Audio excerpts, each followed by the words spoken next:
నేను ఆస్తి కోసమో డబ్బు కోసమో ఈ పోరాటం చేయట్లేదు. ఎందుకంటే ఇది పోరాటం కూడా కాదు, ఇది ఆత్మగౌరవానికి సంబంధించింది, నా భార్య పిల్లల సేఫ్టీకి సంబంధించింది. ఇది నాతో ఒక మగాడిగా నాతో డైరెక్ట్గా వచ్చి నాతో ఏం చేసినా పర్వాలేదు.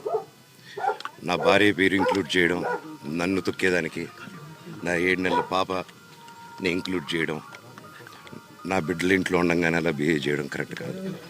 ఈరోజు పోలీస్ దగ్గరికి నేను వెళ్ళి ప్రొటెక్షన్ అడిగాను. నేను మొన్న వచ్చి అడిగినప్పుడు మీకు అన్ని ఎవిడెన్స్లు ఇస్తాను, ఎస్ఐ గారు ఇక్కడి నుంచి వచ్చి నేను ఇస్తాను సార్ ప్రొటెక్షన్ చూపించాను, బౌన్సర్లు అందరూ అక్కడికి దాక్కున్నారని చూపించాను.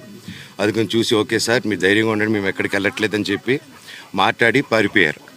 ఇప్పుడు కానిస్టేబుల్స్ వచ్చి అందరినీ నా మనుషులను అందరినీ భయపించి ఇప్పుడు వాళ్ళ పేర్లు తీసుకొని బెదరగొట్టి మా మనుషులు పంపించేసి వేరే బాడీ గార్డ్ లోపల పంపించున్నారు సార్.